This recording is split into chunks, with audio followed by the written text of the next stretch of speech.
Hello everybody, welcome back to the class. तो आज के इस वीडियो में हम लोग डिस्कस करने वाले हैं how to be a pro in physics MCQs for boards exam. काफ़ी दिनों से बहुत सारे स्टूडेंट्स के मुझे मैसेजेस आ रहे थे कि सर आप थ्योरी प्रिपेयर तो करा ही रहे हो वन शॉट वीडियो लेक्चर्स के थ्रू, पर एमसीक्यूज में कोई अप्रोच बता दीजिए ताकि हम लोग उसको फॉलो करके लास्ट के 2 मंथ्स में अच्छे से अच्छे प्रिपरेशन करके स्कोर कर सके एमसीक्यूज के अंदर। तो इसको ध्यान में रखते हुए मैंने यहाँ पे बहुत सारे पॉइंट्स लिखे हैं, इसके बारे में हम लोग डिटेल में डिस्कस करेंगे।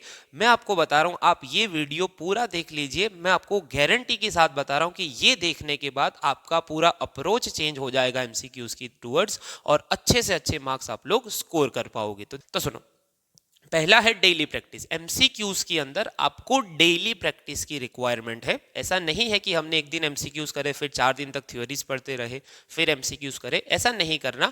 आप जैसे ही प्रिपरेशन करते हो तो सबसे पहले देखो, मैंने यहाँ पे एक और चीज लिखी है कि only theory is not sufficient. कुछ बच्चे क्या समझते हैं कि बस थ्योरीज पढ़ लेंगे तो उसके एमसीक्यूज आ जाएंगे। ऐसा नहीं होता। आप बोर्ड के पेपर देखोगे तो उसके अंदर आपको न्यूमेरिकल के भी एमसीक्यूज मिलते हैं, यानी आपको टेक्स्ट बुक से थ्योरी तो पढ़नी ही है, उसके कंसेप्ट को भी समझना है, उसके पहले एक्सरसाइज के न्यूमेरिकल्स करो और एग्जाम्पल के न्यूमेरिकल करो, फिर जाके आपसे एमसीक्यू सॉल्व होंगे। ऐसा नहीं है कि आप बस थ्योरी पढ़ के चले जाओगे ऊपर ऊपर से एमसीक्यूज आ जाएंगे। ऐसा कोई समझ रहा है तो वो बहुत गलत समझ रहा है, क्योंकि एमसीक्यूज जो बनते हैं सभी टाइप के एमसीक्यूज होते हैं। थ्योरी भी करनी है, न्यूमेरिकल भी करने हैं, एक्सरसाइज तो करने ही है सभी, एग्जाम्पल भी सभी करने हैं। इसका मतलब ये है कि theory only theory is not sufficient, सभी चीजें आपको करनी है। उसके बाद 2-3 मेन पॉइंट यहाँ पे होते हैं कि आपको सभी फॉर्मूलाज पता होने चाहिए। अगर आप लोग एक्सरसाइज और एग्जाम्पल कर लोगे तो आई एम श्योर कि आपको फॉर्मूलाज पता चल ही जाए, मतलब याद रह ही जाएंगे, पर आपको न्यूमेरिकल्स तो हो जाएंगे आपसे, पर एमसीक्यूज जो होते हैं न्यूमेरिकल वाले एमसीक्यूज, उसके लिए आपको सीधा फॉर्मूला अप्लाई करना होता है। यानी जनरली जो बोर्ड में एमसीक्यू आते हैं 1-1 मार्क्स के ही आते हैं, तो वो जो एमसीक्यूज होंगे उतने ज्यादा नहीं होंगे कि पहला फॉर्मूला लगा के एक वैल्यू लाओ फिर उसको यूज करके दूसरा फॉर्मूला लगाओ, ऐसा नहीं होता। सिंपल एप्लीकेशन बेस्ड, यानी सिंपल फॉर्मूला लगाया आंसर, फॉर्मूला लगाया आंसर। तो उसके लिए आपको सभी फॉर्मूलाज पता होने चाहिए। तो उसके लिए मैंने ये चैनल पे फॉर्मूला शीट भी अपलोड करके रखी है, तो आप प्लेलिस्ट में जाके या फिर वीडियोस के सेक्शन में जाके चेक कर सकते हो। सारे फॉर्मूलाज मैंने उसके अंदर 6 से 7 पेजेस के अंदर सारे मिला के रखे हैं, तो आप उसको चेक कर लेना, ठीक है। दूसरी बात होती है कि सभी कांस्टेंट्स की वैल्यू और सभी डायमेंशनल फॉर्मूलाज आपको पता होनी चाहिए। अभी डायमेंशनल फॉर्मूला रटना नहीं होता, डायमेंशनल फॉर्मूला की मेथड है जो मैंने ये चैनल पे वीडियो रखा है, नहीं रखा तो मैं बता दूंगा आपको, पर कांस्टेंट्स सभी आपको पता होने चाहिए। यानी देखो, जो जनरली एमसीक्यूज होते हैं उसमें आपको कांस्टेंट नहीं गिवन होता। हाँ, पार्ट बी में जो न्यूमेरिकल्स आते हैं उसमें जनरली आपको दे दिया जाता है क्वेश्चन में, पर एमसीक्यूज के लिए आपको कांस्टेंट की वैल्यू प्रिपेयर करनी होगी। जैसे एप्सिलॉन 0 क्या है, स्मॉल के क्या है, वो सारी चीजें कांस्टेंट आपको प्रिपेयर रखने पड़ेंगे। रिडबर्ग कांस्टेंट क्या है, वो चीजें आपको पता होनी चाहिए, ठीक है। उसके बाद एमसीक्यूज आपको प्रिपेयर कहाँ से करने हैं, तो उसके लिए आपको प्रीवियस ईयर के क्वेश्चन पेपर्स, बोर्ड के जो प्रीवियस ईयर के क्वेश्चन पेपर है, अभी आप लोग अगर 2023 की बात करो तो 19 से लेके 22 4 साल के आप लोग रेगुलर एग्जाम के भी कर लो और जो रिपीटर एग्जाम होती है जुलाई अगस्त के अंदर उसके भी पेपर कर लो। यानी आप 7 से 8 पेपर कर लोगे तो 50-50 मिला के 400 एमसीक्यूज तो आपके वहां से ही हो जाएंगे। अभी आपको ये करना कब है कि जब आपका पूरा सिलेबस खत्म हो जाए, या फिर आप ऐसा कर सकते हो कि जो चैप्टर प्रिपेयर कर रहे हैं उसके एमसीक्यूज ढूंढ ढूंढ के हर एक पेपर में से करो, या फिर आप पूरा सिलेबस खत्म करके कर रहे हो तो वो वेल एंड गुड है, क्योंकि उसमें फिर आपका फटाफट से हो जाएगा, ठीक है। उसके बाद 5 से 10 पेपर्स आपको करने हैं किसी भी पेपर सेट के। भाई मैं कोई भी पेपर सेट आप यूज कर लो जो जनरली मार्केट में अवेलेबल है, 2-3 पेपर सेट है, उसमें आप कोई भी चूज कर लो, उसके 5 से 10 पेपर्स आपको करने हैं। यानी आप अगर 10 पेपर कर लेते हो तो उसके 500 एमसीक्यूज वो हो गए, तो इजीली आपकी बहुत अच्छी प्रैक्टिस हो जाएगी। अभी मैं ये नहीं बोल रहा कि पेपर सेट से ही एमसीक्यू पूछेंगे, पर उस लेवल के क्वेश्चंस आते हैं वो आपको पता चलेगा, और उसके रिलेटेड अगर कोई एमसीक्यू आ जाए बोर्ड में तो आप उसको सॉल्व कर पाओगे, ठीक है।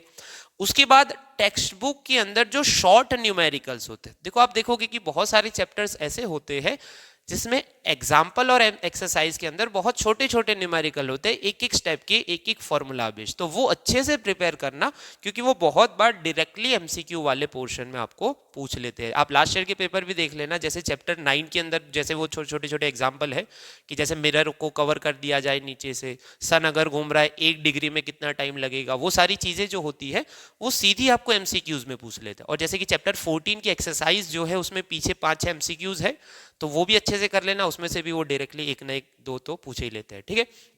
तो इतना आपको ध्यान रखना है, प्रीवियस ईयर के पेपर करने, पेपर सेट के 10 पेपर एटलीस्ट, या 5-6-10 पेपर करने आपको, और टेक्स्ट बुक के शॉर्ट न्यूमेरिकल को अच्छे से करना है। तो ये सब कब कर पाओगे आप लोग, तो आपको फॉर्मूलाज पता हो, कंसेप्ट क्लियर हो, और आपको एक्सरसाइज और एग्जाम्पल सारे आने चाहिए, ठीक है।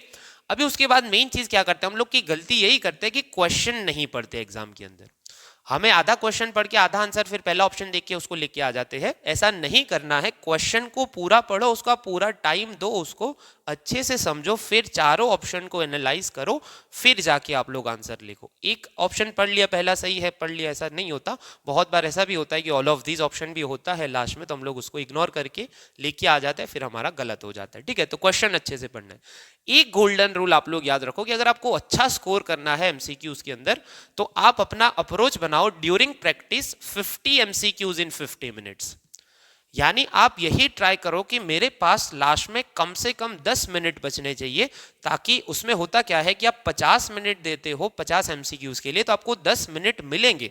तो कभी कभी ऐसा होता है कि 2-4 एमसीक्यूज बहुत ज्यादा मुश्किल होते हैं, तो वो 2-4 एमसीक्यूज हम लोग आखिर के 10 मिनट में कर पाएंगे। यानी कभी कभी ऐसा होता है कि बीच में कोई एमसीक्यू लिखना रह गया, जैसे करते करते एक बहुत मुश्किल आ गया, फिर हमने उसको छोड़ दिया, और लास्ट तक हम लोग बाकी 50 तक करते गए, टाइम खत्म हो गया, पेपर दे दिया। तो वो जो मिस हो जाते हैं, या फिर हम लोग इंटेंशनली जिसको लास्ट के लिए बचा के रखते हैं, उसके लिए आपको लास्ट में कम से कम 10 मिनट बचा के रखने, ताकि आप लोग क्या कर सको कि उसको थोड़ा सा और टाइम दे सको, और जो मुश्किल वाले एमसीक्यूज है उसको आखिर के 10 मिनट में सॉल्व कर सको। तो 50 एमसीक्यूज 50 मिनट, ये अप्रोच रखोगे ड्यूरिंग प्रिपरेशन, तो बोर्ड में आपका टाइम, मतलब जैसे कि हमारे एमसीक्यू छूट जाते हैं कभी कभी, तो वो नहीं होगा। 50 मिनट में 50, यानी आप 5 मिनट ज्यादा भी ले लो तो भी आप सफिशिएंट टाइम में उसको कर पाओगे, ठीक है।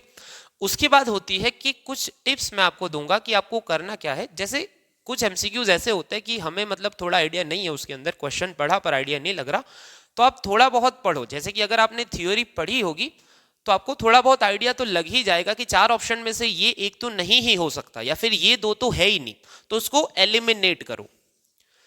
कोई रैंडम गैस नहीं लगाना, नो रैंडम गैस। कुछ स्टूडेंट्स क्या करते हैं कि क्वेश्चन पढ़ा, अगर समझ में नहीं आया तो कोई भी तुक्का लगा देते हैं। ऐसा नहीं करना, क्वेश्चन भले ही आपको नहीं आता पर क्वेश्चन पढ़ो, और उसके रिलेटेड जो उसके जो ऑप्शंस है उसको पढ़ो। यानी कभी कभी ऑप्शन में ही क्वेश्चन, मतलब ऑप्शन से ही आपको आंसर पता चल जाता है कि क्वेश्चन पढ़ते हो, यानी ये तो हो ही नहीं सकता, ए तो हो ही नहीं सकता, बी तो हो ही नहीं सकता, तो बचे कितने, 2 ऑप्शन बचे, तो आपके चांसेस बढ़ जाते हैं वो राइट होने के। यानी आप तुक्का भी लगाओ तो पहले जो 100% आप श्योर हो कि नहीं है उसको एलिमिनेट कर दो, फिर आप जो बाकी के ऑप्शन आपको लग रहे हैं कि ये 2 में से एक होगा कि ये 3 में से एक होगा, तो आप उसमें से कोई चूज कर सकते हो एज अ गैस, अगर आपको बिल्कुल नहीं आता, ठीक है।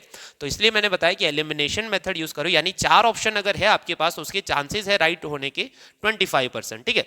पर अगर आप उसमें से एक एलिमिनेट कर दो, 3 में से अगर आपको एक चूज करना है, तो आपके चांसेस बढ़ जाते हैं, 33% हो जाते हैं। यानी 3 में से एक राइट होने के चांसेस है 33, और उसमें भी अगर आप लोग थोड़ा सा दिमाग लगा के सोचो कि 4 में से 2 ऑप्शन तो हो ही नहीं सकते, बाकी के 2 में से ही अगर आपको गैस लेना है, गैस करना है, तो वो 50% हो जाते हैं आपके चांसेस राइट होने के। यानी आप देख रहे हो कि एलिमिनेट करने से जो चांसेस है ऑप्शन राइट होने के, जो हमने चूज किया है, वो बहुत बढ़ जाते हैं। तो कोई रैंडम गैस नहीं लेना आपको, भले ही नहीं आता, क्वेश्चन पढ़ो, कुछ ना कुछ रिलेटेड ऑप्शन में मिल ही जाता है आपको, जिससे आप लोग बता पाओगे कि ये 2 तो 100% नहीं है, या फिर ये एक तो 100% नहीं है, ठीक है।